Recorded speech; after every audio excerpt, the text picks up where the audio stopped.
Bonjour à tous. Je vous propose aujourd'hui de suivre une audition des représentants des syndicats du comité d'entreprise du groupe Alstom. Alors, à l'initiative du groupe socialiste au Sénat, le Sénat a créé une mission d'information sur Alstom et plus généralement sur la stratégie industrielle du pays. À l'approche de la fusion avec Siemens, qui sera effective en 2018, les salariés sont inquiets, bien sûr, pour la pérennité de leur emploi. Et les représentants syndicaux exigent donc du gouvernement qu'il prenne les mesures qui s'imposent pour préserver les sites Alstom en France, toutes les activités et tous les emplois sur chacun de ces sites.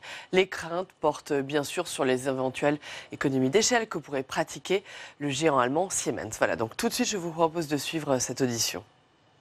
Cette audition est très importante.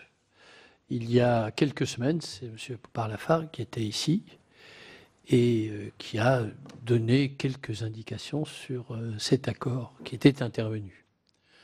Nous lui avons posé pas mal de questions et certaines méritent d'être approfondies. Cette mission qu'on va mener se tient à la fois sur le problème d'Alstom, mais aussi sur la stratégie industrielle française du ferroviaire. Et de ce point de vue, on attend beaucoup de cette audition et de vous entendre.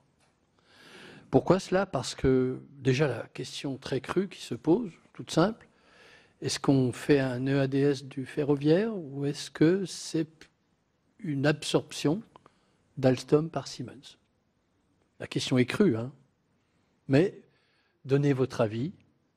On attend que vous donniez votre avis sur cette question, en sachant quand même que l'accord intervenu va passer devant la Commission européenne, parce que la loi antitrust passe par là, et que votre position sera décisive pour l'avenir de l'accord.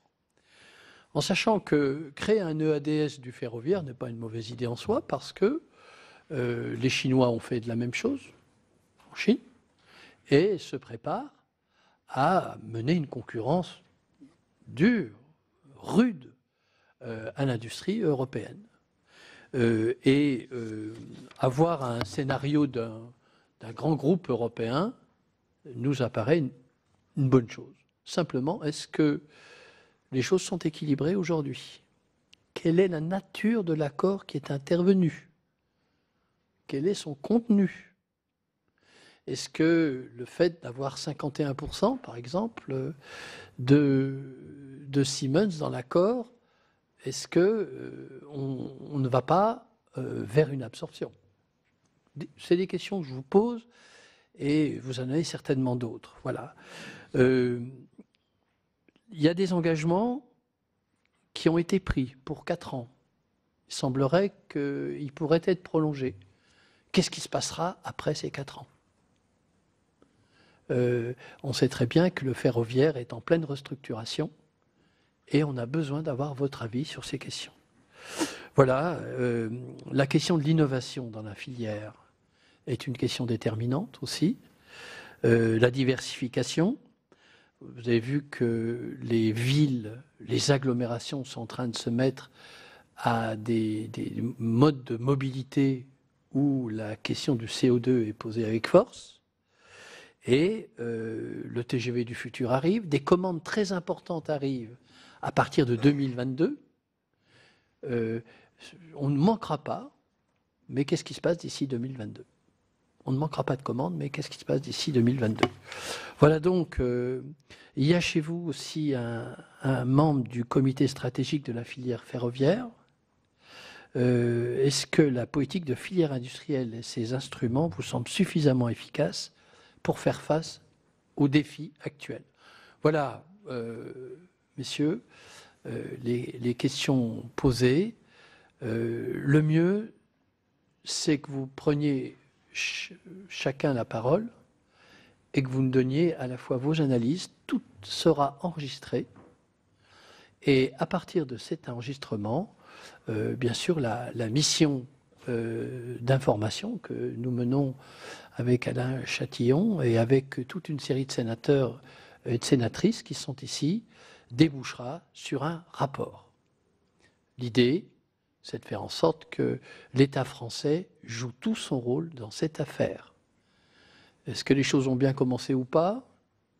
il y avait les achats de Bouygues qui se présentaient. C'est toutes des questions. On aimerait avoir votre avis. Et là, on a toute la représentation syndicale qui est ici. Et on est vraiment très heureux et très curieux de vous entendre. Et votre avis sera extrêmement précieux. Merci. Alors, qui commence ? On peut commencer.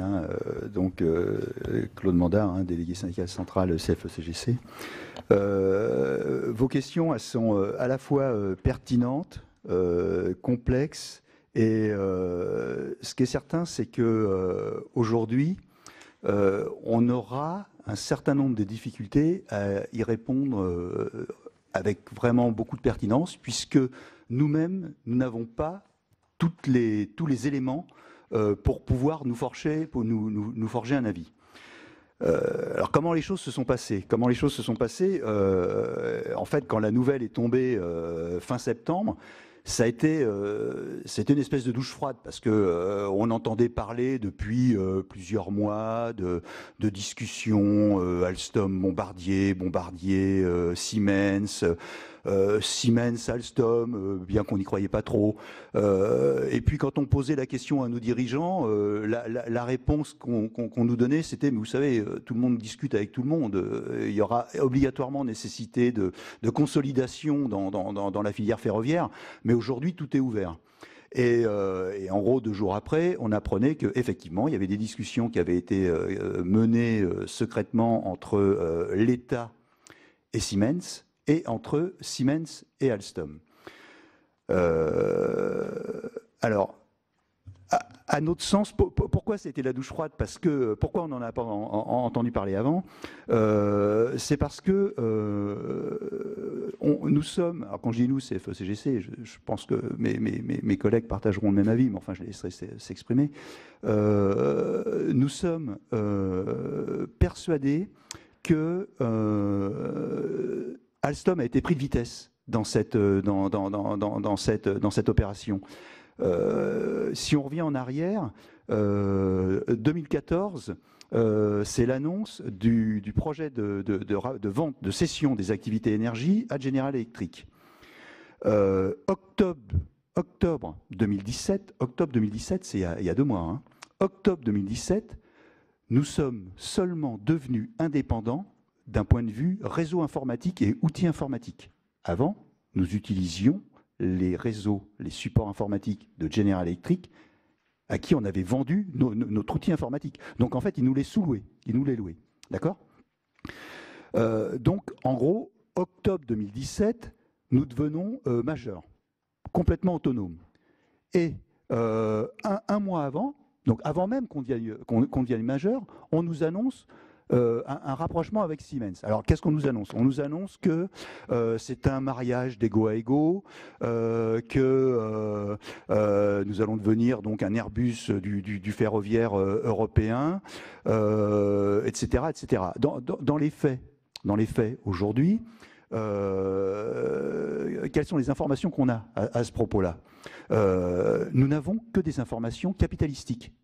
C'est-à-dire que quand on nous demande de formuler un avis, notamment au niveau du comité d'entreprise européen, et puis dans un deuxième temps au niveau du comité central d'entreprise d'Alstom Transport France, quand on nous demande de formuler un avis qui soit motivé, Alstom aujourd'hui joue clairement le jeu. Nous avons toutes les informations, autant que faire se peut, qui peuvent nous les communiquer, mais enfin nous avons toutes les informations qui peuvent nous permettre de formuler cet avis.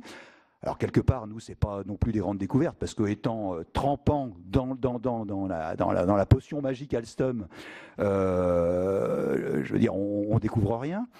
Par contre, toutes les informations venant de Siemens, qui elles nous intéresseraient pour voir quels sont les recouvrements qu'il y a, quelles sont les complémentarités, puisqu'on nous dit qu'il y a complémentarité. Alors quelles sont les complémentarités ? Nous n'avons aucune information. Aucune information. Et mon collègue Jean-Louis Profisi, qui siège au comité d'entreprise européen, pourra compléter tout à l'heure mes propos.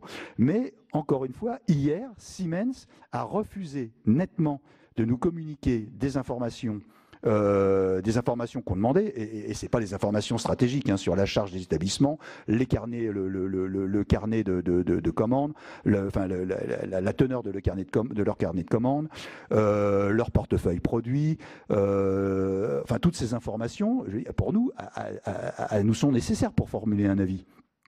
Seulement, la réponse qu'on a, c'est non, aujourd'hui, nous restons des entreprises concurrentes et nous n'avons pas à nous communiquer ces informations. Donc aujourd'hui, c'est que dans un sens. Oui, Alstom joue le jeu, non, Siemens ne joue pas le jeu. Et quand on essaye de faire pression pour obtenir une représentation européenne du ferroviaire, hein, aujourd'hui Siemens a une espèce de comité d'entreprise européen qui mélange, alors je ne dis pas que c'est bien, c'est pas bien, mais enfin qui mélange le ferroviaire, les machines à laver, les ampoules électriques, l'éclairage, enfin j'en passe et des meilleurs, hein, la santé. Quand on demande à ce que le futur groupe, qui va réunir quand même 60 000 salariés, puisse avoir une représentation européenne, aujourd'hui, les dirigeants de Siemens, c'est niet. Non. Vous serez représenté dans le cadre du comité d'entreprise européen classique, et quand on demande l'appui de notre direction, notre direction est favorable à ça. C'est que on a un dialogue social au niveau du comité d'entreprise européen qui est, alors ça peut toujours être mieux, mais enfin qui fonctionne. On a un forum européen, comme on dit chez nous, qui fonctionne bien. Et il nous appuie.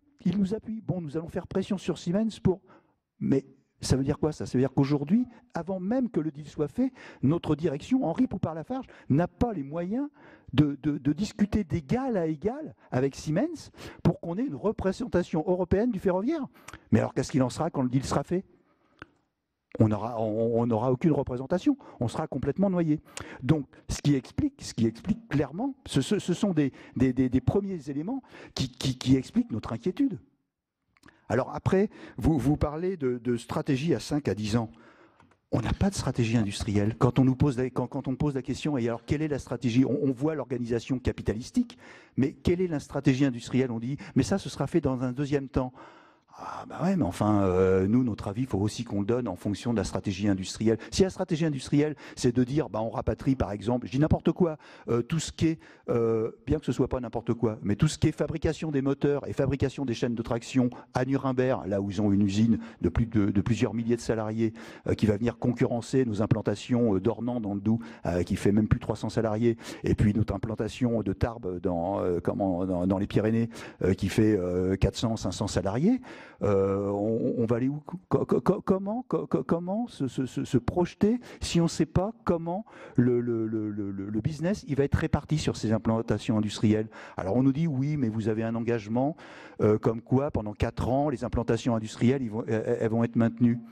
Mais il n'y a aucune contrepartie. Rappelez-vous, General Electric, il y avait une contrepartie de 50 000 € d'emplois non créés par rapport aux 1000 emplois nets qu'ils devaient créer fin 2018. Hein, alors General Electric, 50 000 € par emploi, c'est même pas le coût d'un emploi, donc ça leur fait une belle jambe. Et en plus, on voit aujourd'hui ce que l'État semble faire de ce qui se passe à Grenoble. Hein. De toute façon, ils n'ont aucun pouvoir. General Electric, c'est une entreprise de droit privé. L'État n'a aucun droit. Alors, il pourrait monter en nationalisant, mais enfin, je pense pas que ce soit trop aujourd'hui l'orientation qui est prise dans la politique économique et industrielle. Donc aujourd'hui, les 4 années de garantie, bon bah c'est bien de l'entendre dire. Nous, on n'était pas, c'est pas qu'on n'était pas demandeurs, mais enfin c'est les directions d'Alstom et de Siemens qui nous ont avancé cette garantie. Mais bon bah ok, mais et en plus cet accord, cet engagement, donc qui fait l'objet d'un accord, il est même pas public. Il n'est même pas public. Il est à teneur confidentielle puisqu'il n'est pas accessible par les représentants du personnel. Il est accessible qu'à travers une data room qui se trouve chez les avocats. Qu'est-ce qu'il y a dans cet accord? On ne sait pas. Et nous, on nous demande de nous positionner sur une politique industrielle qui est inexistante et un accord dont on a à peine les tenants et les aboutissants. Bah, excusez-moi du peu, mais enfin, pour nous, c'est joker aujourd'hui. Hein. C'est joker. Alors j'ai noté un certain nombre d'éléments, hein, après je repasserai la parole à mes collègues. Mais sur la filière ferroviaire, alors je voulais simplement corriger une chose, on est plusieurs membres de la filière, il n'y a pas qu'un seul membre de la filière ferroviaire, hein. Nous sommes plusieurs membres de la filière ferroviaire autour de la table. Je crois d'ailleurs qu'il y a un membre par organisation syndicale ici présent. Toutes mes excuses. Mais la filière ferroviaire, l'intérêt de la filière ferroviaire, c'est, vous savez, ce que je disais à mes collègues tout à l'heure, c'est un peu comme un orchestre symphonique. Un orchestre symphonique, c'est fabuleux quand il y a un chef d'orchestre. Aujourd'hui, nous avons tout un tas d'individualités qui sont performantes, hein. Les collègues de Bombardier sont performants, les collègues de Thales, ils sont performants, les collègues de Siemens à Châtillon dans la signalisation, ils sont performants. Mais quand il n'y a pas de chef d'orchestre, on va où? Et aujourd'hui, le chef d'orchestre, c'est l'État. Et l'État, il a fait preuve quand même d'une grande absence depuis pas mal d'années. Et je ne dis pas depuis 6 mois ou 1 an, mais depuis des années. L'État, normalement, il doit coordonner l'activité ferroviaire de façon à ce qu'il n'y ait pas d'appel d'offres. On est sur des cycles industriels on n'est pas dans l'automobile, on est sur des cycles industriels qui sont relativement longs. Entre le moment où on se dit on va lancer un TGV du futur et le moment où on livre les premières rames homologuées, il se passe plusieurs années. Il se passe 3, 4, 5 ans. Hein, surtout quand on intègre de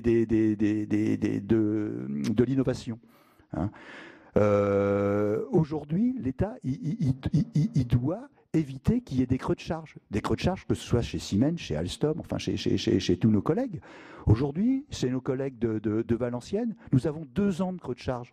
Parce qu'il y a un trou dans tout ce qui est commande des métros. Alors qu'on sait très bien que la RATP, ils ont un besoin de renouveler leur flotte. Il y a des rames qui sont à bout de souffle à la RATP.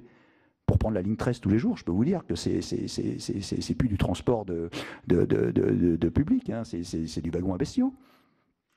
Donc l'État manque à son rôle de planifier, assurer une continuité de charge sur les sites industriels. Et encore une fois, je ne parle pas seulement d'Alstom, je parle de tous les sites industriels, y compris chez les sous-traitants. Donc ça, c'est sur la FIF. Et je terminerai par l'innovation. L'innovation chez Alstom, oui, il me semble qu'on a démontré par le passé qu'on était apte à avancer un certain nombre de projets innovants. Le bus électrique on l'oublie un petit peu, mais le train à 0 émission de carbone, le e-Lint, qu'on commence à vendre dans les pays scandinaves, dans les pays du Nord, c'est quand même quelque chose de formidable. La pile à combustible. On fait preuve d'une capacité d'innovation qui n'est pas à démontrer. Alors oui, le rapprochement avec Siemens, certainement qu'il donnera à nouveau une impulsion à cette innovation, certainement. En conjuguant nos forces, oui, on devrait gagner quelque chose. Mais quel est l'impact social? Qui va tirer la couverture? Aujourd'hui, la couverture industrielle, excusez-moi, mais enfin, les Allemands, ils ont démontré une meilleure capacité à protéger leur industrie que la France. Vous le rappelez tout à l'heure, avec toutes les pertes qu'on a accumulées, les pertes d'emplois qu'on a accumulées pendant toutes ces dernières années. Voilà, je m'arrêterai là parce que je ne sais pas si mes collègues veulent compléter, puis après... Bien, merci.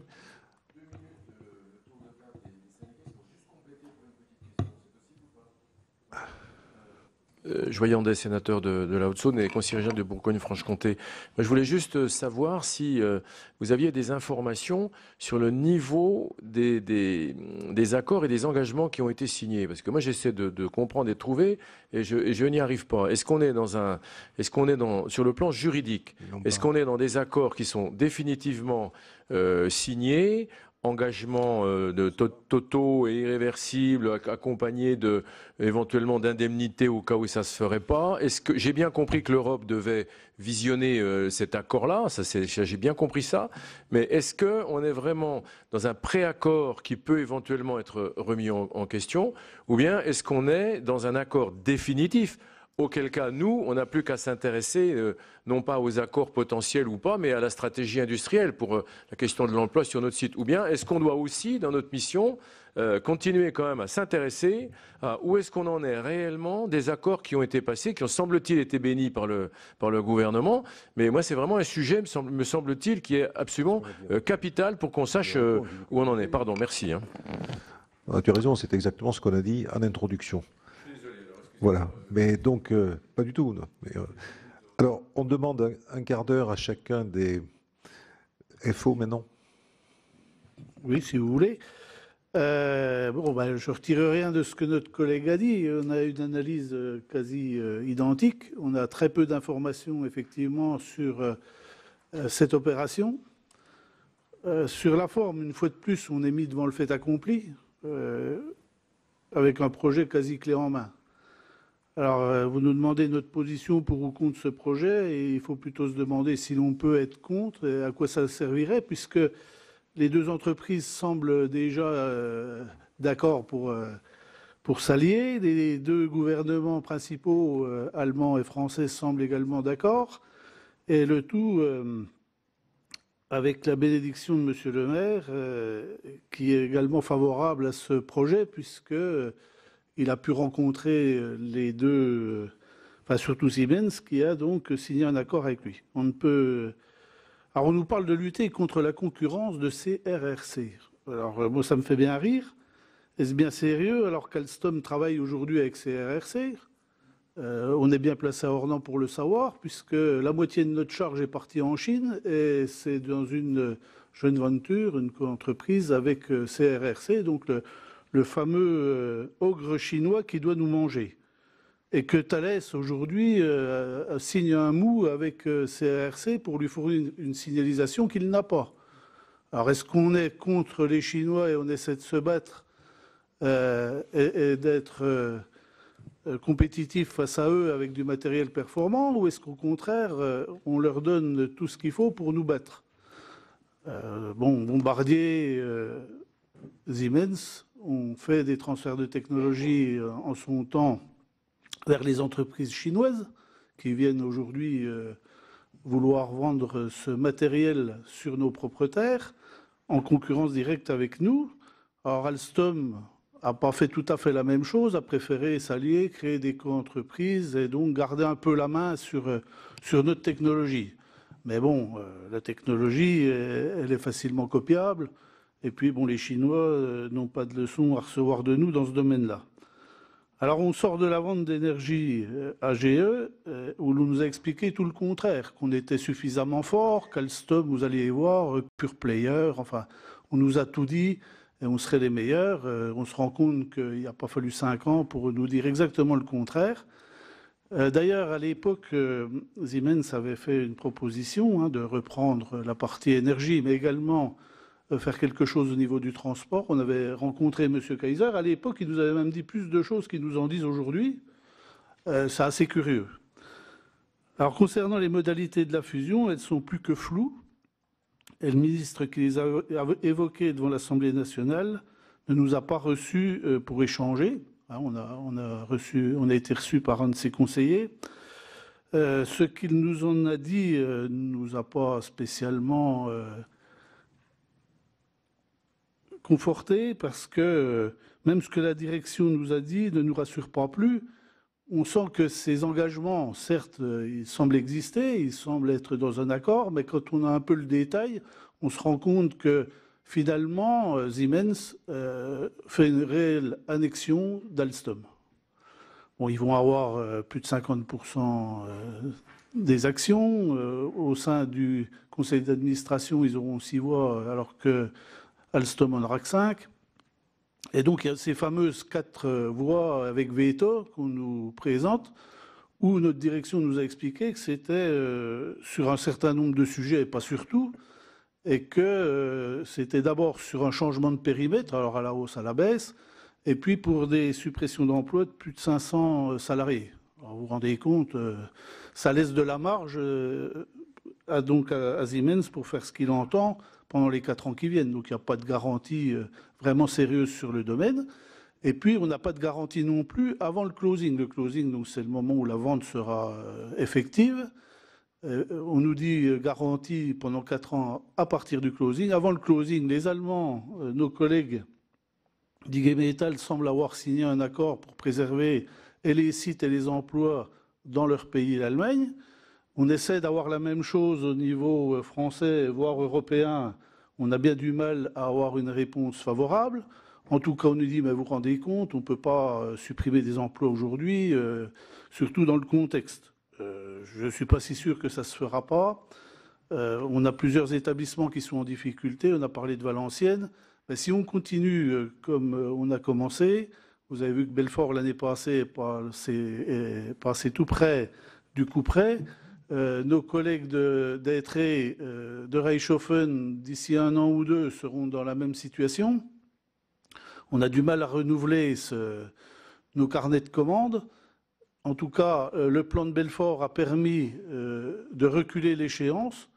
Et moi, j'avais dit à Belfort à l'époque qu'il faudrait vite se pencher sur la suite parce que 2 ans, c'est très court. Et finalement, fin 2018, on va se retrouver avec la même problématique, avec des problèmes de charge sur plusieurs de nos sites. Alors, le mariage avec Siemens, là au milieu, ne va pas simplifier les choses, puisque, bon, forcément, il y aura des redondances. On a des produits similaires. Et puis, dès le lendemain, comme nous l'a dit notre PDG, dès le lendemain du closing, il faudra faire des choix. En répondant aux appels d'offres, ça sera soit avec du matériel Siemens, soit avec du matériel Alstom, on ne sera plus en concurrence.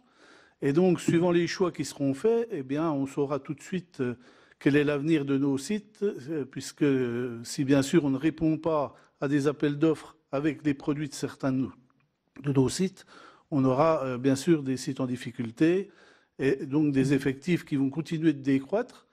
Il faut savoir que depuis 2010, on a perdu 600 salariés ouvriers et il nous en reste péniblement 1500.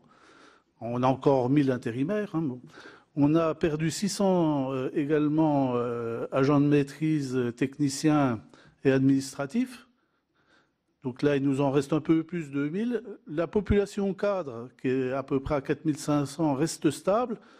Et ça paraît stable comme ça parce qu'on a intégré un certain nombre de sites comme Petit-Quevilly, la Défense, donc le parti signaling de GE qu'on a intégré également, Aix-en-Provence qui venait d'Areva. Donc vous voyez, on prend des petites sociétés qu'on rajoute à la grosse société Alstom et puis on nous dit bah, vous avez un effectif qui est stable. Ce n'est pas si stable que ça. Et donc on a de grosses craintes, nos effectifs continuent de descendre. Voilà ce que je voulais dire pour le moment. Merci. CGT. Bonsoir.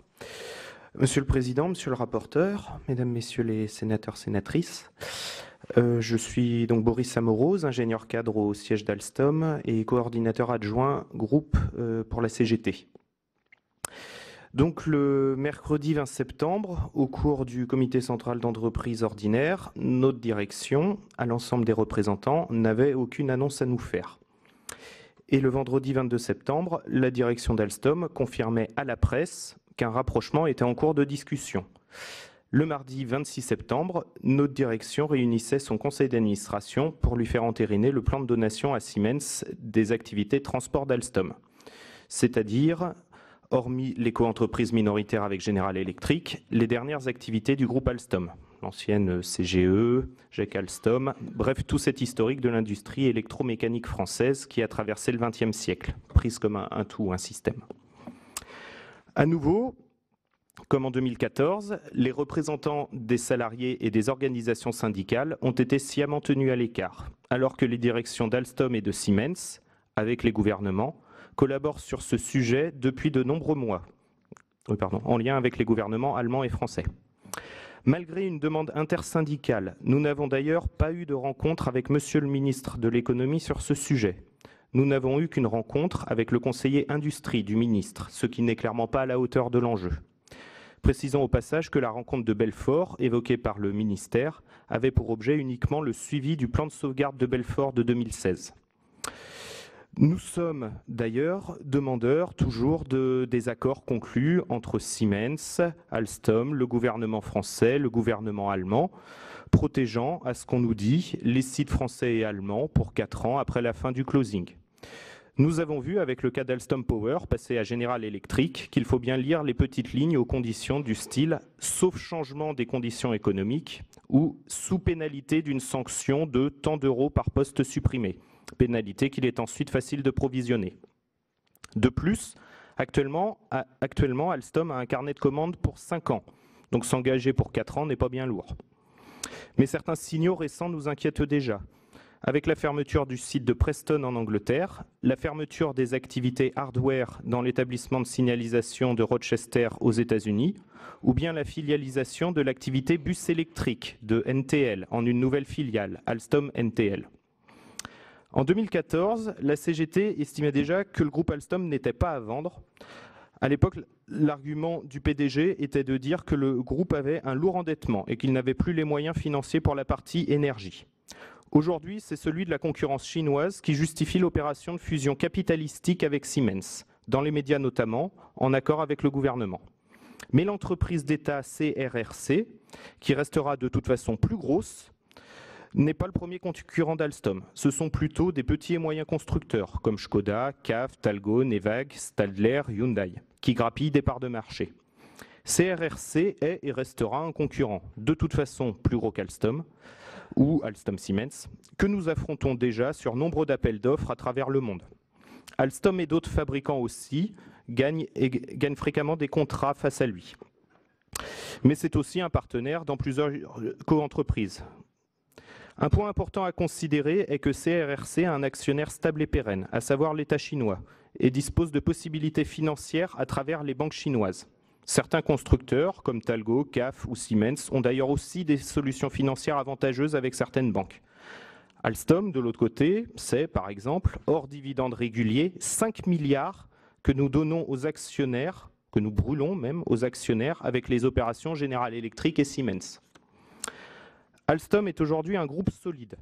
C'est une capitalisation boursière de 7,9 milliards d'euros, un chiffre d'affaires annuel de 7 milliards d'euros, un carnet de commandes important et de longue durée représentant 5 années d'activité, alors qu'il n'est que de 2 ans pour Siemens Mobility. La trésorerie est de 2 milliards d'euros. Le résultat opérationnel au 31 mars 2017 est de 5,8%, dépassant l'attendu à 5,5%. À ces atouts, il convient d'ajouter les compétences et les savoir-faire reconnus dans le monde entier, dans les différentes activités du secteur ferroviaire. Aucun problème technologique ou industriel majeur ne met aujourd'hui en difficulté la pérennité de l'entreprise. Nous n'avons pas de situation similaire aux turbines ABB défectueuses achetées par Alstom, ou bien de non-réalisation de techniques de contrats majeurs, comme par exemple Ansaldo Breda l'a connu avec certains de ses trains, comme les IC4 ou les Fira, avant d'être vendus à Hitachi. Dans ces conditions, nous attendons toujours de la direction une explication plausible à cette vente qui reste à nos yeux incompréhensible. La donation d'Alstom à Siemens n'est qu'une opération financière et capitalistique, favorisant les actionnaires à qui on promet 1,8 milliard d'euros. C'est d'ailleurs ce que nous a précisé la direction lors du CCE extraordinaire du 31 octobre 2017, c'est que les aspects industriels, technologiques, productifs, de stratégie industrielle, de R&D n'ont pas encore été abordés et ne seront abordés qu'après le closing. En 2014, le PDG d'alors nous parlait de co-entreprise avec General Electric à part égale. On voit bien ce qu'il en est. C'était un rachat avec prise de contrôle totale. Cette année, c'est un mariage que le PDG nous vend.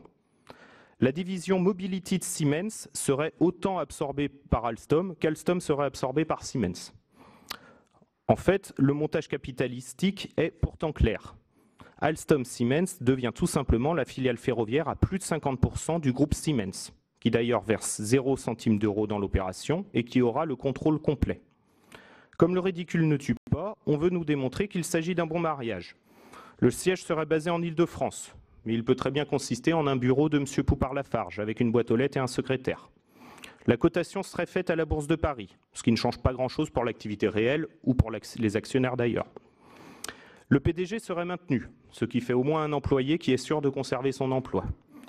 Et il y aurait des administrateurs indépendants français, mais minoritaires, nommés par cooptation, Siemens gardant la majorité absolue des sièges. Et la dot, bien pour Alstom, elle est très lourde. Afin que les actionnaires d'Alstom vendent leurs actions, 1,8 milliard de dividendes leur seront offerts, dont 500 millions au principal actionnaire Bouygues. Et ceci financé par Alstom sur la vente d'éco-entreprises avec General Electric. En 3 ans, donc, comme j'ai dit, les actionnaires d'Alstom auront reçu 5 milliards d'euros, dont 1,5 pour Bouygues. Et Siemens s'approprierait au passage les 2 milliards de trésorerie d'Alstom. Alors, sur l'opération dans le détail, aujourd'hui, à notre connaissance, c'est donc passé au conseil de surveillance d'Alstom et de Siemens. Il y a une consultation en cours qui a été lancée au niveau européen avec des experts, avec d'ailleurs un accord de méthode qui a été signé par différentes organisations, mais pas la CGT, puisque nous n'avions pas confiance dans l'accord de méthode ni sur le calendrier que nous estimions trop court, ni sur le contenu des informations qu'on aurait. Et effectivement, c'est ce que d'ailleurs toutes les organisations européennes, syndicales européennes sont en train de constater, c'est qu'effectivement nous avons très peu d'informations dans la data room. Et donc ce sera difficile de donner un avis consistant pour la date qui est prévue. Aujourd'hui, à notre connaissance, ce n'est pas encore passé aux antitrust, ce n'est pas passé en assemblée générale des actionnaires. Et il semble qu'il y ait un dédit si ça ne se fait pas, mais il sera certainement très inférieur aux 1,8 milliard d'euros que nous donnerions aux actionnaires. Quels sont les avantages pour Siemens ? En transférant ses activités matérielles roulant et signalisation pour une valeur de 18 milliards d'euros, Siemens ne sort aucun cash, 0 centime, et deviendrait majoritaire dans la nouvelle société à hauteur de 50,67% du capital. Pour Siemens, cette opération qui élimine un concurrent lui ouvre un marché public porteur, comme celui de la France, qui sera dans les années à venir, ce sont des chiffres unifiés, le pays avec la plus grande croissance de marché accessible au monde, avec le plus grand investissement européen actuel, qui est celui du Grand Paris Express, et un financement public estimé de 37 milliards d'euros d'ici 2025. Mais aussi dans le monde, avec des implantations importantes, en Europe, en Asie, aux Amériques, en Afrique, qui manquent à Siemens Mobility, puisqu'il est très resté concentré sur l'Allemagne et l'Autriche. Mais aussi un accès à des technologies, des brevets, des compétences reconnues. L'absorption des activités et des marchés de signalisation permettra à Siemens de devenir de loin le leader mondial dans ce domaine, de contrôler une grande part des compétences mondiales. Il est d'ailleurs prévu de placer le siège de l'activité signalisation du groupe à Berlin, avec, derrière, le risque de fragiliser l'emploi et la maîtrise technologie avec la vente des brevets, la pérennité des sites, avec un impact sur l'ensemble du tissu industriel dans cette filière qui, en 2014, était considérée par l'État comme stratégique pour la France. Pour la CGT, ce n'est pas une opération de fusion qui est la meilleure solution pour le redéveloppement de la filière ferroviaire, en France et en Europe. Au-delà d'Alstom et Siemens en France, c'est un réseau d'entreprises et 64 000 emplois ferroviaires qui sont concernés. Je rappelle que la filière ferroviaire a été déclarée d'excellence par l'État. Nous sommes dans une filière qui a besoin d'investissement, qui a besoin de renforcer son appareil productif, qui a besoin de renforcer les compétences et de renouveler les effectifs. Aujourd'hui, Alstom investit à l'étranger. Aujourd'hui, certaines pyramides des âges chez Alstom France sont critiquement vieillissantes, notamment sur les effectifs ouvriers ou techniciens, qui, excusez-moi du peu, sont quand même importantes pour fabriquer les trains ou les composants. Le budget formation d'Alstom en France est fortement inférieur à ce qui se fait ailleurs, par exemple chez Siemens en Allemagne. Certains matériels productifs sont à bout de souffle. Il y a clairement un manque d'investissement productif. Et pourtant, nous en sortons parmi ce qui se fait de mieux au monde. Les métros ou les RER de dernière génération de la RATP, des motrices de TGV roulant à 320 km/h en service régulier. Nous sommes un des 4 fabricants au monde à faire ce genre de matériel. Ou bien des systèmes de signalisation ERTMS que même Siemens nous achète pour mettre dans ses trains. Par ailleurs, il faut avoir en tête qu'environ 70-80% de la valeur ajoutée est faite par les sous-traitants, les fournisseurs. Une énorme part est d'ailleurs faite à l'étranger. Aussi en interne Alstom, sur nos sites étrangers, les composants sont faits. On envoie vers, comme le disait M. Pillot, vers les sites chinois ou indiens les fabrications de composants Alstom. Nous pressurons nos fournisseurs. Nos concurrents font de même d'ailleurs, les mettant parfois en situation de péril.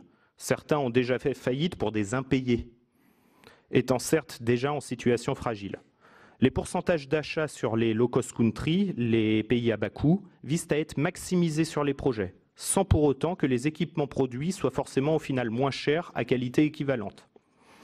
Et on se retrouve avec des équipementiers comme Saïra à Saint-Étienne, un des 2 fabricants de sièges français ferroviaires avec Compin, qui se retrouve à être acquis par KTK, un grand équipementier ferroviaire chinois, qui a d'ailleurs déjà annoncé l'extension de l'usine stéphanoise et l'installation de nouvelles machines.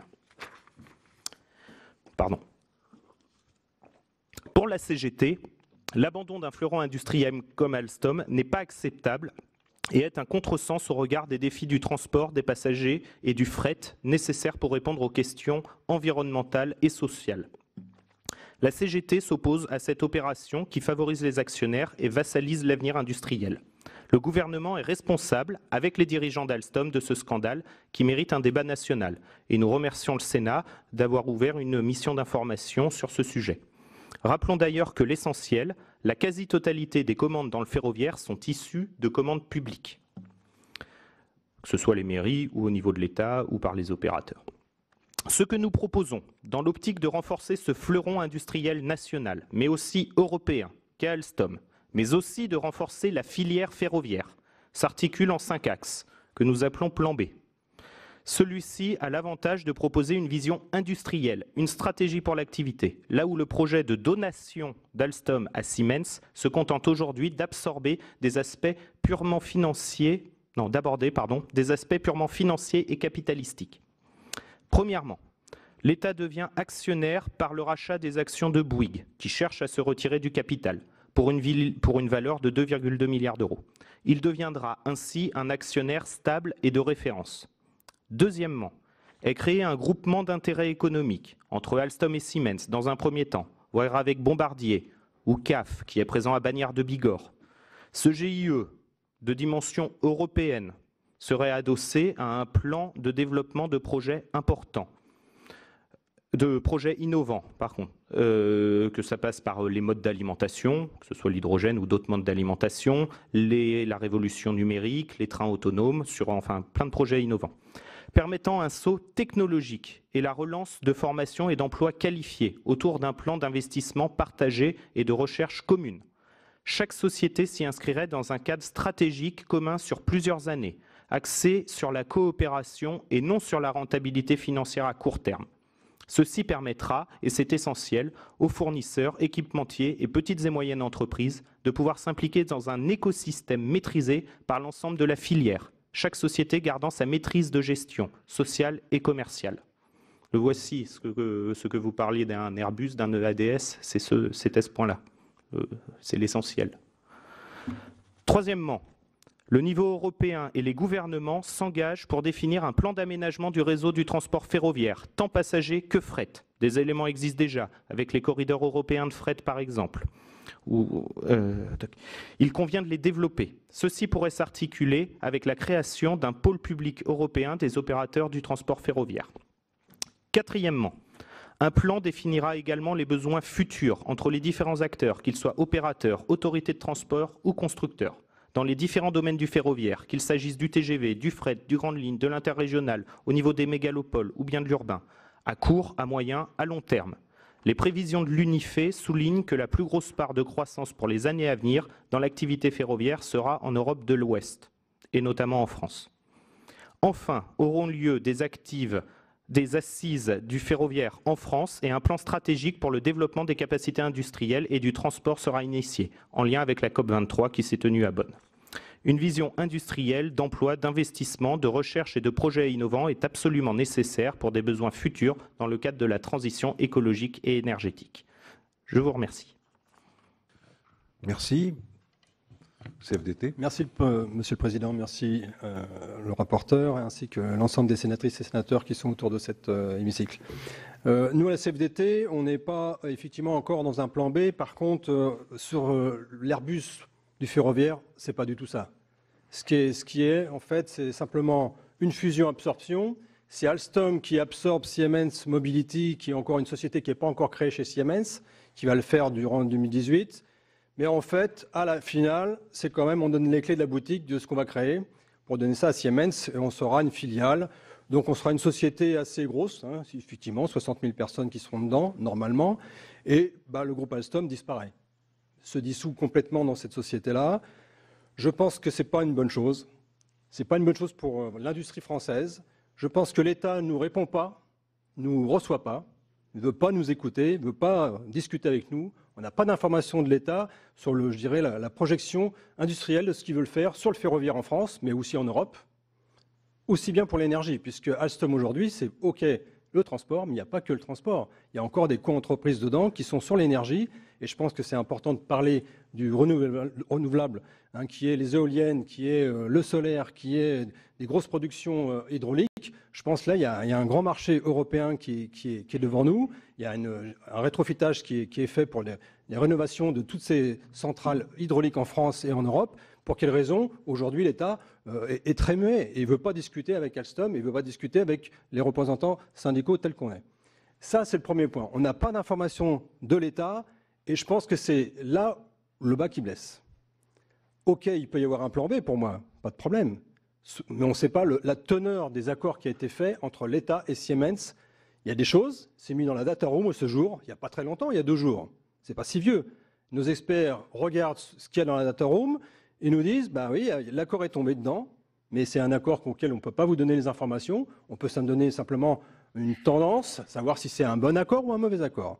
Aujourd'hui, la tendance, ce n'est pas un si bon accord, puisque c'est très très sourd. On a très très peu d'infos. Donc ça, c'est vraiment le bas qui blesse, c'est ça. Ensuite, je ne vais pas répéter tout ce que mes collègues ont dit. Je pense qu'ils ont tout à fait bien fait la synthèse de ce qui se passe aujourd'hui. Tant qu'on n'a pas le feu vert de l'État de ce qu'il veut faire sur l'industrie française, moi, je ne peux pas vous en raconter beaucoup plus de l'État actuel. On n'a pas d'informations au niveau France. Alors là, c'est encore plus flagrant. Au niveau Europe, mes collègues européens de Suède, d'Espagne, d'Angleterre, auxquels il y a un plan social actuellement, ils n'ont pas plus d'informations que ça. Quand on rencontre Siemens hier soir pour nous dire, alors en plus c'était le board, c'était pas n'importe qui, c'était le numéro 1 au niveau de l'innovation, on va dire ça comme ça, c'était la numéro 1 au niveau RH de Siemens, le groupe AEG, c'est pas Siemens AEG, c'était pas n'importe qui, c'était, à nos questions, c'était un revers de claque et puis terminé, rien à voir. On sera les maîtres du monde dans l'histoire du ferroviaire France et européen, point. Donc c'était la douche froide. Donc tout ça, ça ne nous donne pas un climat très très positif pour donner un avis le 18 janvier européen, pour ensuite donner des avis français sur la suite. Franchement, ça va être très délicat. Donc on est un peu dans le bras de fer avec eux, avec la direction, pas d'Alstom, avec la direction pratiquement de Siemens, indirectement, puisque il ne veut pas nous écouter, et l'État français là-dedans, qu'est-ce qu'il fait? On ne sait pas. Donc on a du mal à vraiment connaître la teneur de ce qui est dans cet accord, parce que c'est un accord un peu européen quelque part. C'est un accord on pourrait dire que c'est le ferroviaire européen qui est dans la balance, sauf que, qu'est-ce qu'il y a dedans? Quels sont les compromis, les remèdes qu'ils veulent mettre? Quelles sont les choses qui sont mis en avant et qui peuvent être dangereuses pour les emplois en France ou en Allemagne ou dans le reste de l'Europe, quelque part. C'est tout ça qui est dans la balance, mais on n'a pas beaucoup d'informations. C'est ça qui nous manque. Ensuite, effectivement, c'est purement capitalistique aujourd'hui. C'est vraiment... le groupe va aller très bien. Le groupe, depuis 2 ans, s'est relevé de la tête. Le groupe a été recréé en 2016, quelque part, puisque c'était que le secteur transport qu'on avait. Le transport était tout seul, donc avec ses co-entreprises qui étaient en couverture avec EGI, certes, mais donc Popin Lafarge, notre président directeur général de la société, a fait quoi? A recréé un groupe Alstom. Et aujourd'hui, un peu dans la précipitation, comme ça a été dit, effectivement, on saute sur l'occasion, un peu forcé au forceps par l'État français, quelque part, puisque dès qu'il a été élu notre président de la République aujourd'hui, 2 jours après, il était chez nos amis allemands pour discuter certains deals, certainement, pour la suite et le devenir au niveau de l'Europe, pas que du ferroviaire, c'est tout à fait clair, mais au moins il y avait ça dans la balance. J'ai posé des questions au ministre directement et puis indirectement par un mail que j'ai fait directement au secrétaire sur la partie industrielle qui le conseillait, qui le suit. C'était quoi? C'était le projet de fusion-absorption de Siemens Mobilité par Alstom. C'était ça la question qu'on voulait discuter. C'était le contenu de l'accord franco-allemand entre les 2 sociétés Siemens, Alstom et l'État. Il y a certainement 2 accords qui circulent, mais on ne connaît pas la teneur, et s'il y en a vraiment 2. Les gouvernances prévues de la future société Siemens-Alstom SA entre l'État, Alstom, Siemens AEG, parce qu'on a un niveau... Siemens AEG, c'est un ensemble de grosses sociétés, c'est un CA de 80 milliards, c'est pas rien. Le mobilité de Siemens, y compris Alstom dedans, c'est que 10% après. C'est pas la même chose. Donc tout ça veut dire qu'on est dans une balance où on n'est pas à l'équilibre du tout, aussi bien au niveau de l'information qu'au niveau de la société qui va être créée. On perd la notion groupe quand on va atterrir chez Siemens. On passe de groupe Alstom, avec transport et ses co-entreprises, à quelque chose qui est Siemens Alstom SA, qui est une grosse filiale qui va s'accrocher chez Siemens AG. Voilà, c'est tout ce que je voulais dire sur cette partie-là. Sur la suite, il y a la partie ferroviaire et la filière ferroviaire, c'est M. De Cara qui va vous parler. Oui, bonsoir tout le monde. Donc, je m'appelle Patrick De Cara, donc je suis délégué syndical au siège social d'Alstom et je suis également le représentant, mais pour la CFDT, au comité stratégique filiale ferroviaire. Donc merci Monsieur le Président Chatillon, merci Monsieur Bourquin, merci Mesdames et Messieurs les sénateurs d'avoir organisé effectivement cette mission concernant Alstom et la stratégie industrielle du pays. En préambule, si vous voulez, en guise d'introduction, je ne parlerai pas longtemps, j'aimerais insister sur 3 messages forts. A-t-on un État stratège ou non? Premier point. Deuxième point. Y a-t-il vraiment une volonté de conserver les savoir-faire de la filiale ferroviaire? Ces savoir-faire, dans bien des sites, ils représentent un centenaire d'expérience. Et le troisième message, doit-on considérer que la filiale ferroviaire est une réponse à la transition écologique? C'est 3 messages forts que je vous adresse. Ces 3 messages en fait, qui guideront en fait, mon intervention que je vais vous faire. En fait, pour reprendre les propos de mon collègue et ami Claude Mandard, qui vous disait n'avoir pas suffisamment d'éléments de réponse pour répondre aux questions que vous avez donc citées en introduction, je vous dirai, moi, que nous avons suffisamment d'éléments pour être inquiets. Et quand je dis que nous sommes inquiets, je ne parle pas simplement des salariés d'Alstom. Je parle également des sous-traitants. Il faut savoir qu'un salarié d'Alstom fait travailler 3 salariés en direct et je ne compte pas tous les salaires indirects. Nous sommes très inquiets. Alors pourquoi sommes-nous très inquiets? Tout simplement qu'en termes de stratégie, et je pense que le point du problème il est là, c'est la stratégie industrielle, nous savons, comme vous l'avez rappelé, Monsieur Bourquin, que nous allons avoir de grandes échéances ferroviaires au début des années 2022. Sans être exhaustif, je citerai le TGV du futur, le RER nouvelle génération qui certes a été gagné par le consortium Alstom-Bombardier mais qui prendra vraiment son envol en termes de production à partir des années 2020. Je citerai également le nouveau marché des TET. Les TET, c'est les trains d'équilibre du territoire et donc c'est ces trains qui vont remplacer l'ensemble du parc corail. Je citerai également tous les projets d'infrastructure du Grand Paris. Je mettrai en annexe les projets qui vont s'ajouter suite à l'obtention des Jeux Olympiques de 2024.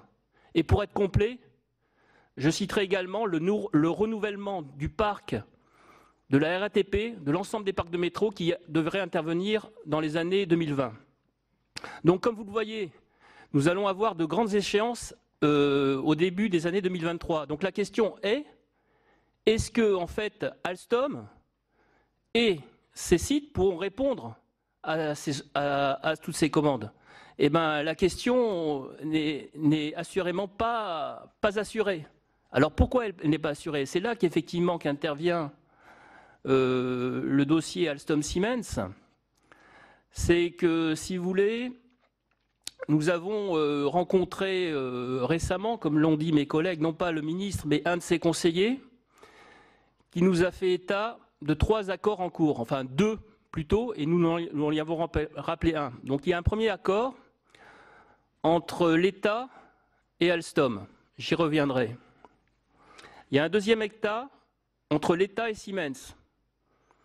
À dire vrai, aucune information sur cet accord. Et via le comité de groupe européen, nous avons appris qu'il y avait encore un accord, si je puis dire, avec Siemens et IG Metall, le principal syndicat allemand. J'attire votre attention qu'en fait que la position de IG Metall, en termes de syndicalisme, est beaucoup plus forte en Allemagne qu'elle ne l'est avec nous en France. Alors pourquoi nous sommes inquiets? Parce que si on se prend uniquement à l'accord entre l'État et Alstom, il peut se résumer en deux points. Aucune fermeture de site 4 ans après le closing et aucun départ contraint. Soit. Mais si nous nous replaçons dans la problématique Belfort, je suis heureux effectivement qu'il y ait des collègues qui représentent ce site-là. Il y a 1 an, on a failli fermer le site de Belfort. Pourquoi? Parce que l'activité, en fait, n'avait plus de commandes pour les motrices de TGV et pour les frettes. Et la direction voulait garder que l'activité de service. Actuellement, Bon, je ne vais pas rentrer dans les chiffres exactement, mais on va dire qu'il y a 400 personnes qui travaillent plus ou moins pour le matériel roulant, c'est-à-dire les locomotives et le fret, si tant est qu'il y ait des commandes, et 100 personnes qui travaillent pour les services. Je vous ai dit tout à l'heure qu'effectivement qu'il y avait des grandes échéances à partir de 2023, mais il n'en demeure pas moins qu'il va y avoir un creux de charge à partir, on l'estime, des années 2020. C'était justement donc là, effectivement, comme l'a rappelé M.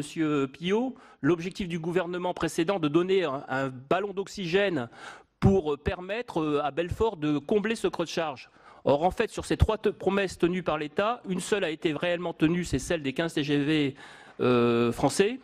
Les 6 TGV italiens, donc on les a perdus de vue, et donc les 20 locomotives de secours, donc il va y avoir un appel d'offres, ok, on va le gagner, on va tout faire pour le gagner, donc ça ok. Mais donc, si on arrive effectivement à l'échéance de 2020, en plein, je veux dire, accord de fusion entre Siemens et Alstom, on peut très bien entendre un discours qui dit bon ben je suis désolé, on va pas fermer le site de Belfort, mais on va faire un plan de départ volontaire pour 400 personnes qui font le matériel roulant et les motrices. Et voilà, on va continuer comme ça. Et donc là, sur ce point-là, qui me contredira?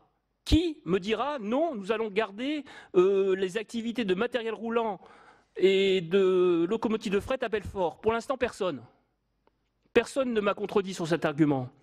Donc voilà, je vais en fait donc maintenant laisser la parole effectivement aux sénateurs, sénatrices, mais donc je résumerai mon inquiétude en disant que les accords actuels, du moins la façon dont nous les connaissons, ne nous rassure pas du tout quant à la pérennisation de la filière ferroviaire pour justement faire en sorte que la filière ferroviaire soit une réponse à la transition écologique.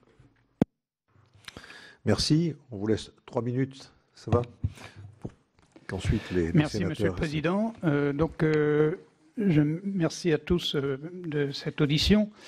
Je voudrais apporter quelques précisions, soit des arguments, soit des chiffres qui viennent, je dirais, des discussions qu'on a eues en comité central d'entreprise ou en forum européen, donc les représentations des salariés. Et j'essaierai de répondre aussi à la question du sénateur Joyandet sur l'état du contrat. Actuellement, il y a un Memorandum of Understanding qui est engageant pour Siemens parce que Siemens a déjà négocié avec ses syndicats un accord, c'est le fameux accord Siemens-IG Metall, et parce que c'est la cogestion allemande qui l'impose. Et il n'est pas strictement engageant pour Alstom, qui devra confirmer dès lors que le CCE, enfin le Forum européen et le CCE auront donné leur avis sur le principe de la fusion. Avis qu'il soit négatif ou positif, la direction peut marcher dessus. De toute façon, il suffit qu'on ait donné un avis. Et à ce moment-là, ça sera engageant. Et les deux parties signeront un nouveau document qui sera le BCA, qui lui sera complètement contractuel. Pour l'instant, si on revient sur cet accord, je crois qu'il y a une pénalité. Alors de tête, je dirais, c'est de 140 millions d'euros pour celui qui se dédie. Merci beaucoup. Voilà. Donc ça, c'est. Ensuite, je voudrais vous donner quelques précisions. Le contrat qui est entre l'État français, que l'État français a signé, il est avec Siemens. Parce qu'ils savaient très bien que Siemens devenant majoritaire, c'était avec eux qu'il fallait négocier. Donc Alstom, évidemment, est associé, mais la signature, c'est entre Siemens et l'État français. Les clauses qui sont dedans, à notre avis, pour ce qu'on en sait, elles sont interprétables. La preuve, c'est que quand on questionne le ministère qui dit, lui, non, mais les clauses sociales sont non discutables, et quand on discute avec notre direction, on dit non mais attendez, si l'économie change, nous on fera ce qu'on fait habituellement, c'est qu'on s'adapte. Et je vous donne un exemple d'adaptation, et c'est donc le deuxième point que je voudrais traiter, c'est quel est l'engagement de l'État à partir du moment où il a renoncé à rentrer au capital. Et on nous a répondu au ministère, vous avez la commande publique. Malheureusement, cette commande publique, elle n'est pas strictement engageante, et je vous explique pourquoi. Les négociations, des fois, traînent, donc ça peut faire des trous de fabrication. Nous, un temps d'inertie pour la fabrication, c'est 3 ans. Je veux dire, ça se discute bien longtemps avant. Pour l'ingénierie, c'est plus souple, c'est 18 mois. Mais il faut voir aussi quel marché on adresse réellement. On adresse, nous, sur les sites français, voire européen, que la commande française ou la commande européenne. La part d'export, elle a baissé à 40% de notre chiffre d'affaires. Donc on n'est même plus dans les offres sur les grands exports. Nos coûts sont considérés comme trop élevés. Donc pour baisser le mécanisme qu'on vit actuellement, c'est un passage de l'étiage. On a beau avoir un carnet de commandes de 4 ans ou 5 ans au niveau mondial, au niveau français, c'est une sorte de passage d'étiage où on constate le compactage de tous nos sites pour que les frais ou les pertes soient minimales. Mais en réalité, c'est l'inverse d'un investissement. Puisque demain, comment est-ce qu'on va redémarrer? C'est la grosse question. Tous ces gros tickets qui arrivent, eh ben, il faut y répondre. Et normalement, avec une fabrication française. Seulement, la question, la garantie de la commande nationale, elle n'est pas si forte que ça. Quand on pose la question au ministère, ils nous disent bah oui, mais la SNCF est endettée, donc il faut qu'ils achètent au moins cher. Et à ce moment-là, la réponse de la direction sera bah, de toute façon, pour fabriquer moins cher, il faut fabriquer plus en Pologne, il faut fabriquer plus en Inde, il faut fabriquer plus en Chine. Donc notre part, nous, de fabrication, elle est amenée encore à se réduire. Donc pour nous, c'est un phénomène qui est déjà actif et qui, avec la fusion, va probablement pouvoir continuer, parce que les termes de l'accord ne sont pas si protecteurs que ça, en réalité. Ils sont assez interprétables. Ensuite, il y a des chiffres sur les termes de la fusion qu'il faut connaître. Quand on regarde le capital, la valorisation des deux activités, c'est pour la mobilité Siemens plus l'attraction et enfin tout ce qui agrège pour en faire une société séparée et venir la faire rentrer dans Alstom, c'est valorisé à 61% du prix. Et l'activité Alstom, c'est valorisé à 39%. Et la différence est prise justement sur le capital disponible qu'on appelle le cash flow, mais qui est dans Alstom. Et donc Alstom cède une partie de la valeur du groupe pour une activité ferroviaire qui n'est valorisée qu'à 39% du total. Donc ça vous donne le poids relatif. Et je faisais un rapide calcul qui est peut-être faux parce que je n'ai pas tous les chiffres de Siemens, mais si on prend le poids des pays français et allemands, quand on fait la totale des deux sur les deux groupes, on aurait 25% du personnel en France et 40% en Allemagne. Donc vous avez la décision financière qui est en Allemagne, vous avez un poids de business qui est a priori plus fort, évalué plus fort financièrement pour l'Allemagne, et vous avez des personnels qui sont plus nombreux en Allemagne. Sur les perspectives, alors on peut se dire, en termes d'investissement, on sait rebondir, on sait innover. Oui, on a évidemment des tendances naturelles à le faire, mais ça appelle des investissements.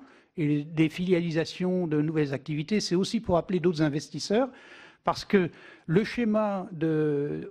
Là, on arrive à un groupe qui finalement ne sera pas endetté, mais il n'aura pas de cash en réserve avec la fusion.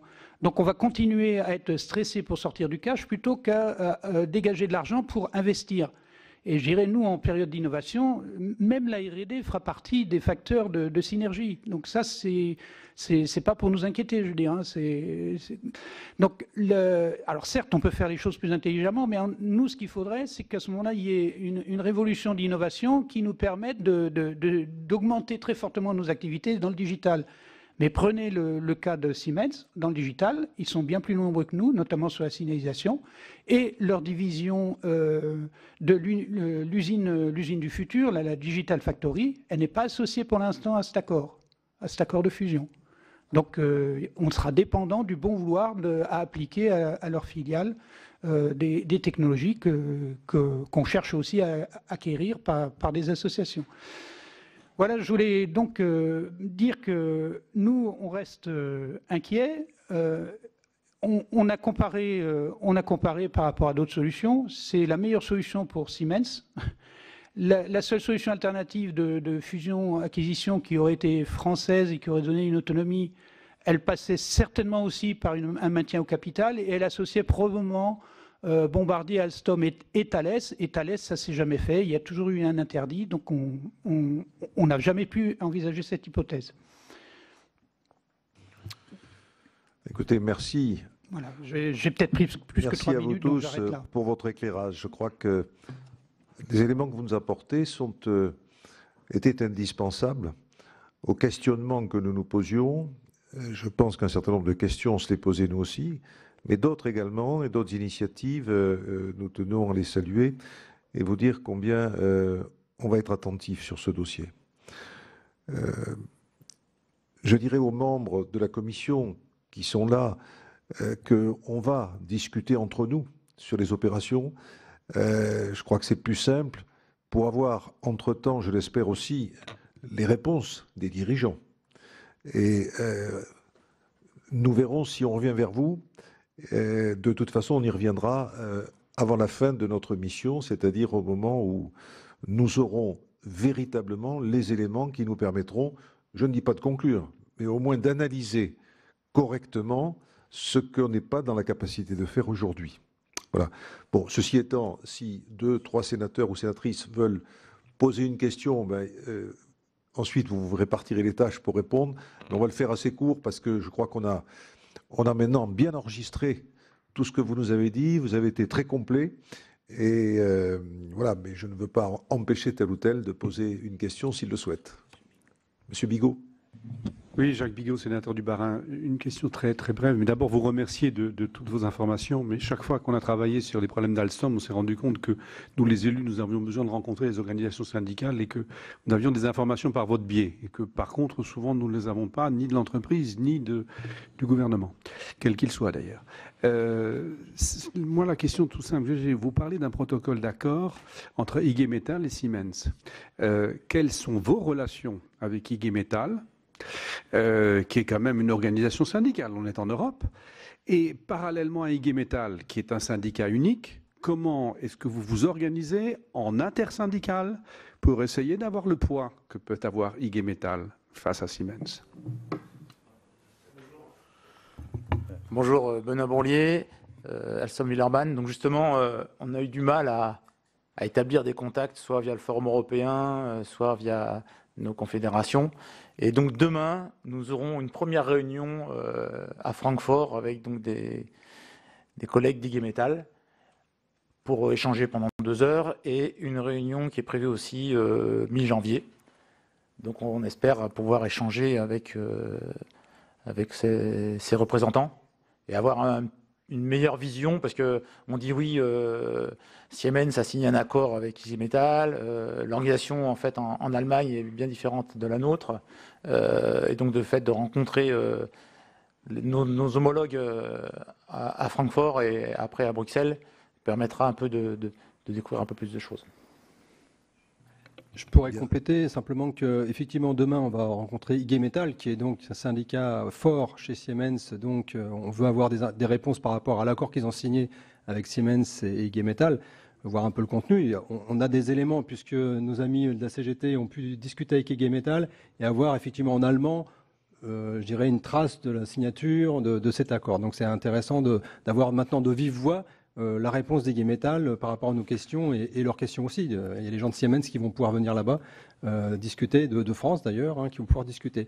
Mi-janvier, c'est pas que IG Metall. Mi-janvier, c'est Industrial, c'est-à-dire que c'est un chapeau supplémentaire au-dessus de tout ça pour essayer d'avoir au niveau européen l'ensemble des syndicats pour discuter sur ce montage Siemens-Alstom, auquel on veut avoir des informations, auquel cas ça a été compliqué d'avoir avec Industrial cette réunion. On l'a demandé depuis pratiquement septembre. Dès que le plan s'est mis en place, on s'est dit là c'est un problème européen, donc tout de suite il faut interroger avec Industrial. Industrial a essayé, c'est vrai qu'IG Metall a été un petit peu sourd d'oreille au début. Pourquoi? La réponse a été donnée cet après-midi, en fait ce matin, par Industrial qui était invité à notre forum européen ce matin. Elle nous a dit clairement, cette personne, que IG Metall avait un gros souci aujourd'hui à traiter en Allemagne, notamment. Ils avaient 2 plans sociaux lourds de 6 000 et 6 900 personnes à traiter. Donc c'est pour ça qu'ils avaient mis un petit peu en retard, si je puis dire, les réunions qui pouvaient être faites avec IG Metall et puis les gens d'Alstom. Voilà, c'était une précision à faire. Alors, soyez gentils de nous informer au fur et à mesure des évolutions auprès de Martial Bourquin pour que nous puissions suivre également l'évolution de l'extérieur et savoir ce qui va se passer ou ce qui se passe. Oui. Oui, excusez-moi, je reprends la parole, mais c'est pour indiquer aussi quelle est la raison des plans sociaux de Siemens. Elle est double. Il y a des retournements de marché sur l'énergie, mais il y a aussi des critères de rentabilité de filière où le groupe demande à ce que la rentabilité soit supérieure à 8%. Si vous prenez le matériel roulant, c'est difficile à atteindre. Si vous prenez la signalisation, c'est naturellement plus facile. C'est ça qui tire le bénéfice actuellement de toutes les activités de mobilité. Mais les activités, pour nous, à 4 ans de perspective, est-ce qu'elles ne seront pas filialisées différemment, notamment parce que Siemens pourrait décider de matériel roulant, c'est pas assez rentable, donc on s'associe autrement. Simplement, ce qu'il faut savoir, c'est que la position d'IG Metall, elle est quand même assez ambiguë, puisque au début du processus, nous avons eu un courrier d'IG Metall qui a été adressé à nos fédérations, qui, en gros, faisait l'éloge de ce projet, quoi, en disant, oui, ça va permettre de construire un groupe fort. Enfin, il y avait que du bon, quoi. Mais pourquoi? Parce que préalablement à l'annonce qui a été faite, eux avaient déjà négocié des garanties en termes d'emploi, en termes de maintien d'implantation industrielle.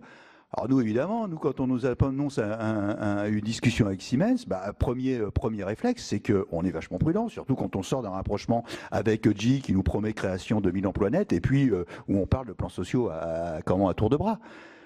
Donc la position d'IG Metall, mais c'est de par leur mode d'organisation, le mode de relation sociale, il est beaucoup plus... Il y a une espèce de cogestion, enfin c'est même de la cogestion, qu'on n'a pas en France. Et donc, de ce fait, les relations initiales avec IG Metall ont été plutôt... on avait un peu le sentiment qu'ils étaient fuyants. Alors, demain, on en saura un peu plus, mais c'est vrai qu'au départ, ce n'était pas évident. Oui. Vas-y. Oui, moi, c'est une question.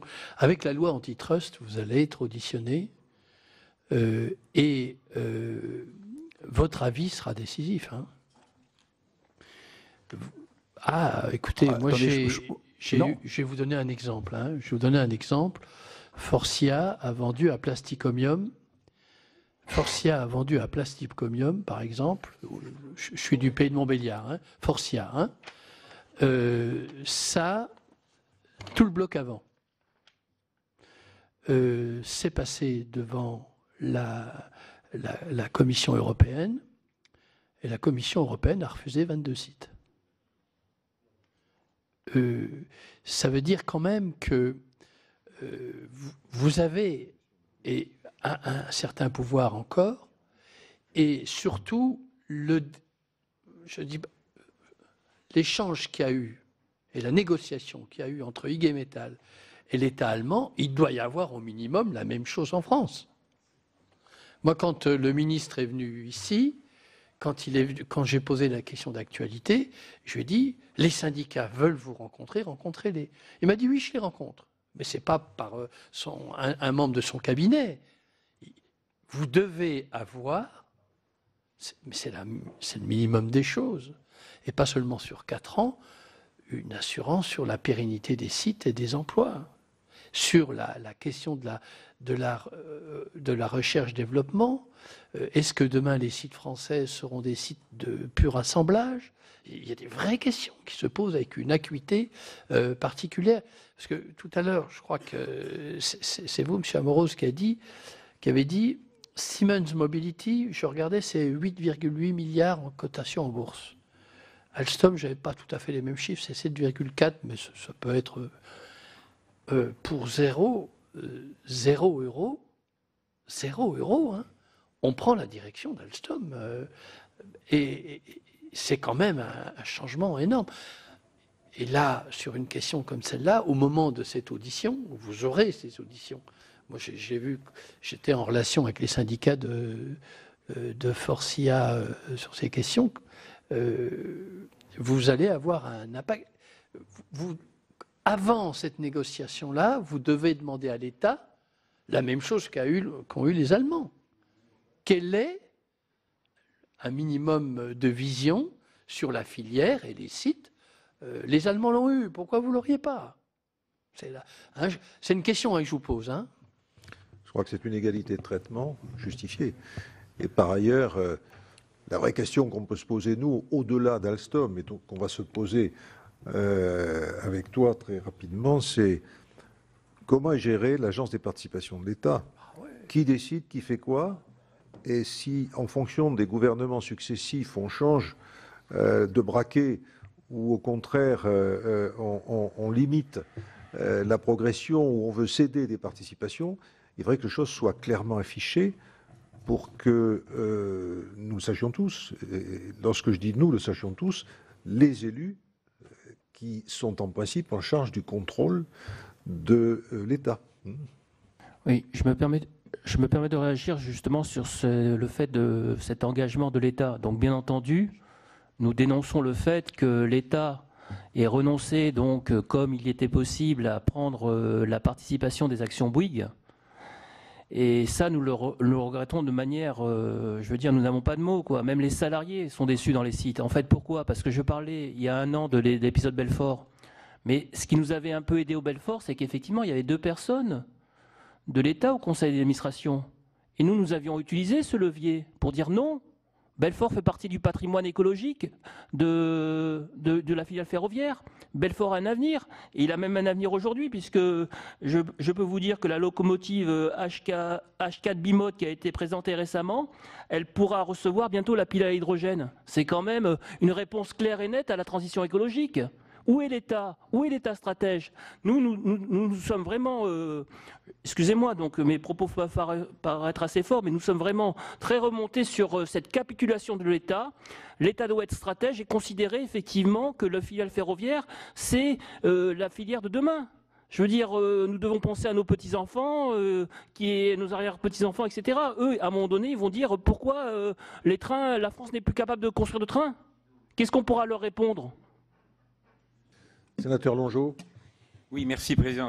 Jean-François Longeau, sénateur du Doubs et ancien maire d'Ornans, concerné avec le site d'Ornans, que je rappelle quand même avait quasiment 500 salariés il y a une petite dizaine d'années et était à 284 ou 280 aujourd'hui, avec d'ailleurs des mesures qui paraissent étonnantes parce que ce sont des départs volontaires, donc effectivement personne ne dit rien, parce qu'il y a une prime derrière, il y a quelque chose, donc c'est vrai qu'on vide tout doucement le site sans que personne ne dise rien, bien entendu. Moi, j'ai eu une question qui a peut-être été posée parce que j'étais reparti dans l'hémicycle pour la proposition de résolution sur le développement du fret ferroviaire. Mais je l'ai posé ici même à Madame la ministre des Transports. C'est la direction d'Alstom qui incite effectivement à ce que sur les commandes, qui, je le rappelle, sont des commandes publiques, donc de l'argent public, notre argent à nous tous, incite effectivement à ce que les moteurs, notamment, soient fabriqués à l'extérieur, en Inde ou en Chine. Alors moi, j'avais cru comprendre que... ça, c'est un peu pour la plaisanterie, mais j'avais cru comprendre que Alstom Siemens, ça faisait un groupe qui allait avoir une force pour essayer au moins de concurrencer la Chine. Mais si on leur donne les commandes publiques de la France et qu'on leur envoie, c'est même pas la peine qu'on s'associe parce que dans quelques temps, on sera mort. Alors, c'est une question que je pose parce que je sais que ça se passe, je sais que ça se fait. Mais la ministre des Transports était très étonnée par ma question parce qu'elle n'était pas très informée de ce sujet. Et je crois que c'est quelque chose que nous devons, nous les élus, nous préoccuper. Parce que si, effectivement, sur des marchés publics, nous avons un mieux-disant qui est Alstom et que pour des raisons de je ne sais quoi d'ailleurs, eh bien on envoie la commande publique à l'extérieur. Si on attend le retour des Chinois et des Indiens pour que, effectivement, lorsqu'ils auront des marchés, nous les renvoient en France, on n'est pas prêt de rattraper le ballon. Bien, merci de cette question. Sachez, chers collègues, que tout ce que vous pourrez nous apporter comme questionnement, nous tâcherons avec la mission et avec, plus particulièrement Martial, d'y répondre. Et en tout cas, merci à vous tous d'être venus et sachez combien on sera à votre écoute et on y restera. Voilà. On a été impressionnés par la qualité de vos interventions. Oui, grande je dois qualité. vous dire, c'est assez impressionnant. Oui, oui. Juste avant que ça se termine, si tu me le permets, juste je voulais préciser que nous sommes plusieurs sénateurs représentants des départements où il y a des sites. Moi, je suis sénateur de Charente-Maritime, donc je connais bien le site d'Étré. J'étais encore il y a quelques jours avec le directeur. J'ai prévu de rencontrer les représentants des syndicats. Donc ça veut dire que c'est important que nous le signalions pour donner de l'importance plus importante à cette mission. Rajouter aussi, je suis Viviane Artigala, je suis sénatrice des Hautes-Pyrénées, qui est concernée aussi par le site de Tarbes-Séméac. Et moi, j'avais une question, mais très rapide, sur justement, est-ce que vous sentez des sites où il y a un peu plus d'inquiétude que dans d'autres sur le territoire, sur les 12 sites? Je crois que c'est important aussi que nous ayons... Tu as raison, que nous ayons, que vous sachiez que nous sommes aussi des élus de territoire, que nous ne défendons pas que les sites de notre territoire, mais globalement Alstom, mais qu'il est important de connaître les spécificités de chacun des sites pour mieux les défendre, pour mieux défendre globalement Alstom. Alors, on va donner la parole aux syndicalistes, mais simplement, on va se déplacer dans le maximum de sites. Je le disais tout à l'heure à notre administrateur, bon, on n'a pas beaucoup de moyens, hein, c'est pas une idée, on viendra avec nos bagnoles. Moi, Reichshofen, Belfort, Ornans, c'est une rigolade. On peut aller non, Marc, on peut partir en train, hein. Non, mais je voulais vous dire, on ira dans le maximum de sites, on rencontrera les directions, mais on rencontrera aussi les syndicats, parce que ce que j'ai entendu tout à l'heure, ce que nous avons entendu tout à l'heure, montre qu'on a des syndicats responsables, solides, qui ont une vision du ferroviaire et une vision de leur entreprise. Alors, l'idée, c'est de se déplacer et d'y aller et de se retrouver avec les sénateurs locaux, hein, évidemment, qui seront invités à ces visites, et puis d'en apprendre un peu plus parce que vous avez certainement des idées sur Ornans, par exemple. On sait ce qui s'est passé depuis un certain temps. Hein, tu le disais, Jean-François. Hein.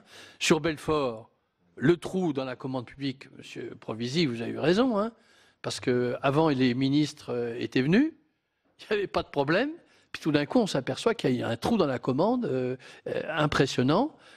Et après, il y a les appels d'offres, les amis. Il y a les appels d'offres. Qui nous dit, après que les appels d'offres iront immédiatement vers ce fameux groupe? On ne le sait pas. Et voilà. Alors, voilà. Vous voulez rajouter? Oui. Alors, juste une minute chacun, parce que nous avons d'autres impératifs qui nous attendent depuis 19h. Donc, vraiment, très rapidement, une minute chacun. Alors. Oui, merci. Donc, pour les sites sur lesquels on se pose des questions, oui, déjà, quand on voit Siemens, qui est un gros fabricant électrique, hein, très connu pour ça, tout ce qui est composants électriques de puissance, donc Tarbes et moteurs, c'est quelque chose qu'il faut regarder de très près. Ensuite, je voulais insister sur une perspective qui peut augmenter la durée d'attente pour que ça reprenne. C'est les lois européennes. Actuellement, nous n'avons pas sur les marchés de protection qui nous permettent de traiter la réciprocité ou de borner la localisation des contrats exportés à l'étranger. Et enfin, dernier point, je dirais, quand on passe un étiage et qu'on essaie de baisser les frais, on est en contre-investissement, c'est-à-dire qu'on ne fait pas l'analyse de combien il faut investir sur un site pour redevenir compétitif ou de moins maintenir un écart minimal avec les pays low cost. Et ça, on en aurait besoin pour vraiment avoir une perspective. À vous. Juste dire que tous les établissements sont en danger, ça c'est une certitude. On n'a aucune garantie pour aucun d'eux. C'est les commandes qui feront que les sites resteront. En tout cas, c'est la stratégie d'Alstom. Il y a trop de sites en France, donc c'était sa volonté de réduire la voilure. Comment elle le fera? Parce que la délocalisation est imposée par les pays qui nous commandent et patati patata. Et pour des raisons de compétitivité, mais aussi de rentabilité pour les actionnaires, on en délocalise de plus en plus. Nos établissements sont en danger, même s'il n'y a pas de mariage avec Siemens. Et puis, vous parlez d'Airbus du ferroviaire. Sachez qu'Alstom est européen depuis longtemps. On est 30 000 salariés, il y en a 20 000 en Europe, 10 000 en France. C'est même un groupe mondial et ça ne changera rien demain. Et donc, le marché est global, l'Europe reste le principal client, le matériel ferroviaire reste le principal client. Il faut maintenir notre industrie. Voilà. Merci. Merci. Sur l'aspect des charges des sites, bon, c'est par exemple, enfin on a cru comprendre, par exemple sur Reichshofen, il semblerait qu'il y aura un creux en 2019. Mais de manière générale, on le sait, les besoins en France et en Europe sont énormes. Le marché accessible, à partir de 2020, va exploser. Donc il y a du travail. Derrière, que l'on place en France, enfin en France et en Europe, que l'on développe les moyens industriels, qu'on ait une stratégie d'investissement, d'amélioration des compétences, de renforcement du personnel, d'outils industriels, comme je disais, enfin à Belfort, les découpeuses laser, elles sont à bout de souffle. Il y a des ateliers où il pleut dans certaines usines, où les gens travaillent à peu près à température extérieure. Quand on est à Valenciennes en hiver, la température extérieure n'est pas très élevée. Donc, ou sur les bureaux d'études aussi, de plus en plus d'activités sous-traitées où les lots d'études sont envoyés sur des pays soi-disant à bas coût, mais au final ça revient plus cher. Donc, en fait, il faut remettre en place une stratégie industrielle pour la filière ferroviaire, pour Alstom, pour la filière ferroviaire. C'est pour ça, enfin, quand vous dites il faut qu'on obtienne un accord équivalent à ce que a fait Siemens avec IG, on ne sait même pas le contenu, mais ça ne suffit pas. C'est pas que ça la question sur un truc à 4 ans. C'est quelle stratégie, et on pense qu'il faut en mettre une en place. Et l'État doit avoir son mot à dire. Ça va passer par une prise, ça peut passer par une prise d'action pour avoir un choix sur les décisions et avoir quelque chose à long terme, mais aussi des échanges. Par rapport à ce que disait le sénateur Longeau, donc, il y a un certain nombre de choses qui existent dans le ferroviaire au niveau européen. Par exemple, on peut dire il faut acheter en Europe. C'est utilisé par certaines choses, assez peu apparemment. Le STIF, par exemple, pousse, certains contrats du STIF poussent à demander des clauses que ce soit fait en France, un certain nombre de choses.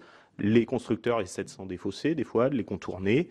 Voilà, c'est faisable. Mais c'est sûr, déjà qu'on place les capacités, enfin qu'on donne les capacités d'industrie. Et en fait, un train fabriqué en France ou en Pologne ou en Inde, au final, les coûts vont pas être très, si on prend vraiment à qualité équivalente et tout frais comparé et tout, il n'y a pas vraiment de différence. Donc, une prise en charge, une stratégie industrielle pour la filière ferroviaire en France. C'est ça qu'il faut mettre en place. Merci. Merci. Dernière prise de parole, et puis... Oui, moi je ne prendrai pas la parole très longtemps. C'était simplement pour remercier Jean-François Longeau d'avoir parlé du site d'Ornans. Madame la sénatrice demandait quels étaient les sites les plus menacés. On a parlé de l'effet domino lors des problèmes qu'a connu Belfort l'an passé. Je pense qu'aujourd'hui, le site d'Ornans est le premier domino. Ça, c'est clair. Hein. On a parlé de la diminution de l'effectif d'Ornans. En fait, on peut la comparer à la diminution de l'effectif manufacturing sur l'ensemble d'Alstom. Hein, puisqu'il y a une quinzaine d'années, je crois qu'on était à peu près 5000 ouvriers. Aujourd'hui, je crois qu'il n'y en a plus que 1500. Donc, ça continue de fondre. On a des départs volontaires. Hein, ça a été dit par M. Beaupart-Lafarge. Hein, en 2018, il n'y aura pas de départ contraint. Mais ça veut dire que les départs volontaires vont continuer. En plus, on est confronté à une délocalisation depuis X années par des joint ventures. On en avait une à Xiaoyeco en Chine. Et maintenant, ce qui se profile en raison, c'est l'Inde. Cet après-midi, un collègue m'a envoyé un SMS en disant qu'il me confirmait que le TET, qui projetait d'être produit en Inde à 60%, 40% en France, aujourd'hui, ça serait 100%. Et je pense que les objectifs de notre direction, c'est la délocalisation totale, y compris des moteurs. Voilà. Merci à tous et sachez que le Sénat et notre commission particulièrement va vous accompagner. Voilà donc pour cette audition des représentants des syndicats du comité d'entreprise du groupe Alstom.